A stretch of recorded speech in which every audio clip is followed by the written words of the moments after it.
Assalamualaikum warahmatullahi wabarakatuh. Alhamdulillahirrabbilalamin.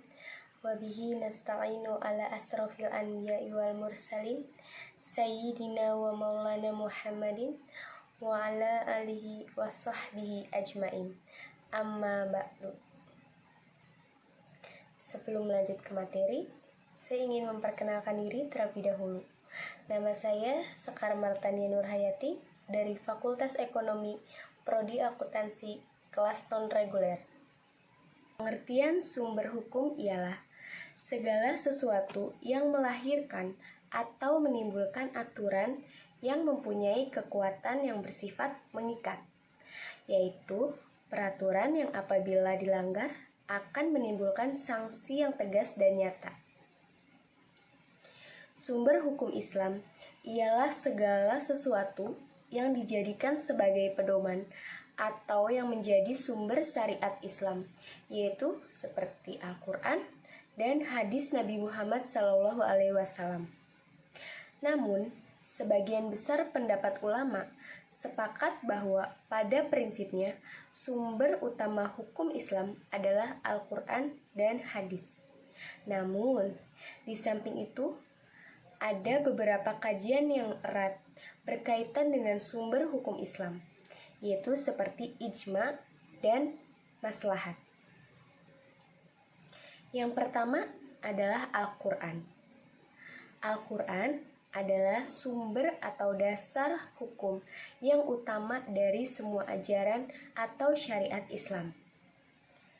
Hal ini ditegaskan di dalam Al-Quran yang artinya, sesungguhnya kami telah menurunkan kitab kepadamu dengan membawa kebenaran, supaya kamu mengadili antara manusia dengan apa yang telah Allah wahyukan kepadamu. Dan janganlah kamu menjadi pantangan atau orang yang tidak bersalah karena membela orang-orang yang khianat. Definisi tentang Al-Quran telah banyak dirumuskan oleh beberapa ulama.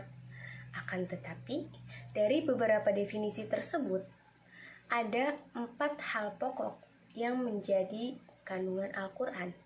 Yang pertama, Al-Quran berbentuk lafaz yang mengandung arti bahwa apa yang telah disampaikan oleh Allah Subhanahu wa Ta'ala melalui malaikat Jibril dan kepada Nabi besar Muhammad SAW, yaitu dalam bentuk makna dan dilafalkan. Yang kedua, Al-Quran itu adalah berbahasa Arab. Yang ketiga, Al-Quran diturunkan kepada Nabi Muhammad SAW. Yang keempat, Al-Quran dinukilkan secara mutawir. Selanjutnya, ayat Al-Quran diturunkan kepada Nabi Muhammad SAW dengan beberapa cara keadaan. Di antaranya, yang pertama, malaikat memasukkan wahyu ke dalam hati Nabi Muhammad SAW. Yang kedua, malaikat menampakkan dirinya kepada Nabi besar Nabi Muhammad SAW berupa seorang laki-laki yang mengucap kata-katanya. Yang ketiga, wahyu datang seperti gemerincing lonceng. Yang keempat, malaikat menampakkan diri kepada Nabi Muhammad SAW benar-benar sebagaimana rupanya. Ayat-ayat yang diturunkan dibagi menjadi 2 bagian atau 2 jenis. Yang pertama, ayat-ayat Makkiyah, dan yang kedua, ayat-ayat Madaniyah. Di dalam ajaran Islam, terdapat ketentuan-ketentuan untuk membentuk suatu hukum, yaitu ketentuan-ketentuan yang terdapat dalam usul fikih.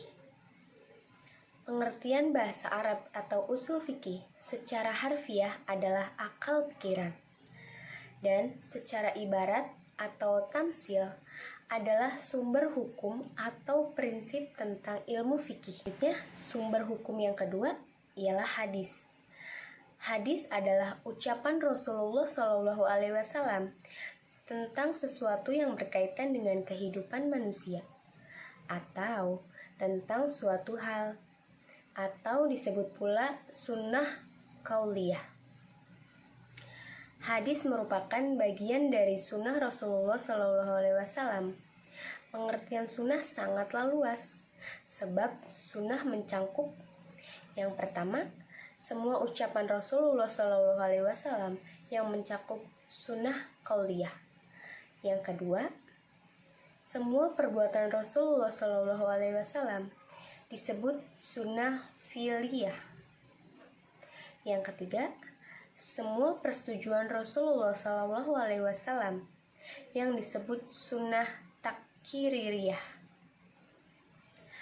Pada prinsipnya, fungsi sunnah terhadap Al-Quran sebagai penganut hukum yang ada di dalam Al-Quran. Sebagai penganut hukum, penjelasan atau penafsiran atau pemerinci hal-hal yang masih global. Sunnah dapat membentuk hukum sendiri tentang suatu hal yang tidak disebutkan dalam Al-Quran.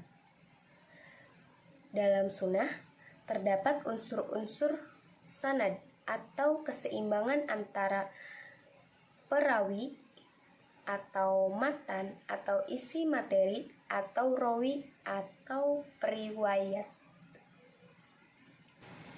Dilihat dari segi jumlah perawinya, sunnah dapat dibagi kelompok menjadi 3. Yang pertama, ada sunnah mutawatir, yaitu sunnah yang diriwayatkan banyak perawi. Yang kedua, ada sunnah masyhur, yaitu sunnah yang diriwayatkan 2 orang atau lebih yang tidak mencapai tingkatan mutawatir. Yang ketiga, ada sunnah ahad, yaitu sunnah yang diriwayatkan suatu perawi saja. Pembagian hadis dapat pula dilakukan melalui pembagian berdasarkan rawinya dan berdasarkan sifat perawinya. Yang pertama, matan. Teks atau bunyi yang lengkap dari hadis itu dalam susunan kalimat yang tertentu. Yang kedua, ada sanad, yaitu bagian yang menjadi dasar untuk menentukan dapat dipercaya atau tidaknya suatu hadis. Jadi, tentang nama dan keadaan orang-orang yang sambung bersambung menerima dan menyampaikan hadis tersebut, dimulai dari orang yang memberikannya sampai kepada sumbernya Nabi Muhammad SAW yang disebut rawi. Selanjutnya, ditinjau dari sudut perawinya atau rawi, makna hadis dapat digolongkan ke dalam 4 tingkatan. Yang pertama, ada hadis mutawir, yaitu hadis yang diriwayatkan oleh kaum dari kaum yang lain hingga sampai pada Nabi Muhammad SAW. Yang kedua, ada hadis masyhur, yaitu hadis yang diriwayatkan oleh sejumlah orang, kemudian tersebar luas dari Nabi hanya diberikan oleh seorang saja atau lebih. Yang ketiga, ada hadis ahad, hadis yang diriwayatkan oleh 1, 2, atau lebih hingga sampai kepada Nabi Muhammad SAW. Yang keempat, ada hadis mursal yang dirangkai riwayatnya terputus di tengah-tengah sehingga tidak sampai kepada Nabi Muhammad SAW. Selanjutnya, sumber hukum Islam yang ketiga ada al-ijma. Ijma menurut hukum Islam pada prinsipnya ijma adalah kesepakatan beberapa ahli istihan atau sejumlah mujtahid umat Islam setelah masa Rasulullah tentang hukum atau ketentuan beberapa masa yang berkaitan dengan syariat atau suatu hal. Ijma merupakan salah satu upaya ijtihad umat Islam setelah qiyas. Kata ijma berasal dari kata jam, artinya menghimpun atau mengumpulkan. Ijma mempunyai dua makna, yaitu menyusun, mengatur suatu hal yang tidak teratur. Oleh sebab itu, berarti menetapkan atau memutuskan suatu perkara. Dan beberapa pula istilah ulama fikih. Ijma berarti kesepakatan pendapat di antara persetujuan pendapat ulama fikih dari abad tertentu mengenai masalah hukum. Apabila dikaji lebih mendalam dan mendasar terutama dari segi cara melakukannya, maka terdapat dua macam ijma. Yang pertama ada ijma shoreh, yaitu jelas atau nyata. Adalah apabila ijtihad terdapat beberapa ahli ijtihad atau mujtahid menyampaikan ucapan atau perbuatan masing-masing secara tegas dan jelas.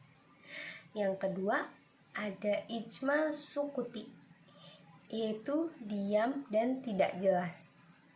Ijma ini apabila beberapa ahli ijtihad atau sejumlah mujtahid mengemukakan pendapatnya atau pemikirannya secara jelas. Apabila ditinjau dari segi adanya kepastian hukum tentang suatu hal, maka ijma dapat digolongkan menjadi yang pertama, ada ijma qat'i, yaitu apabila ijma tersebut memiliki kepastian hukum tentang suatu hal. Yang kedua, ada ijma zanni, yaitu ijma yang hanya menghasilkan suatu ketentuan hukum yang tidak pasti. Pada hakikatnya, ijma harus memiliki sandaran, dan keharusan tersebut memiliki beberapa aturan. Di antaranya, yang pertama, apabila ijma tidak mempunyai dalil tempat sandarannya, ijma tidak akan sampai kepada kebenaran. Yang kedua, bahwa para sahabat keadaannya tidak akan lebih baik keadaan Nabi.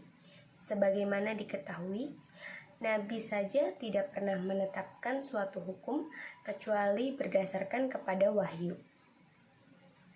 Ketiga, pendapat tentang agama tanpa menggunakan dalil, baik kuat maupun lemah, adalah salah.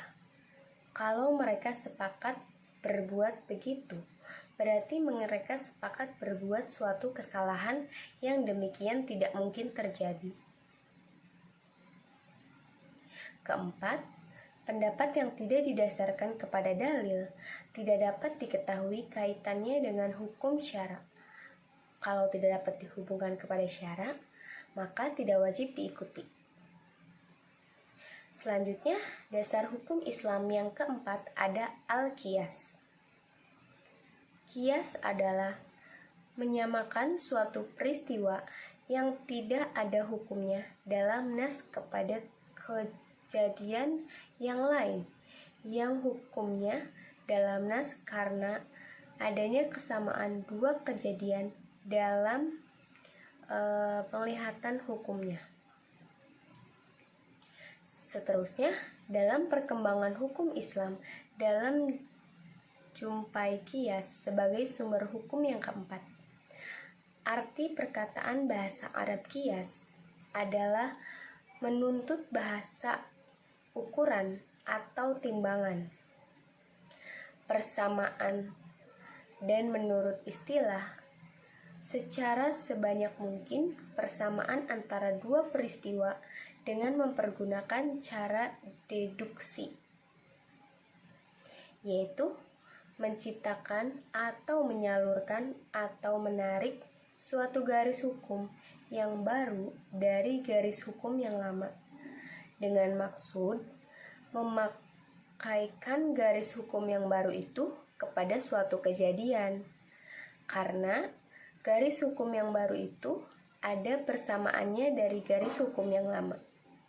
Sebagai contoh, dapat dihadirkan dalam surat Al-Maidah ayat 90 yang artinya, "Hai orang-orang yang beriman, sesungguhnya khamar, berjudi, atau berkorban untuk berhala, atau mengundi nasib dengan panah, atau perbuatan keji termasuk perbuatan syaitan.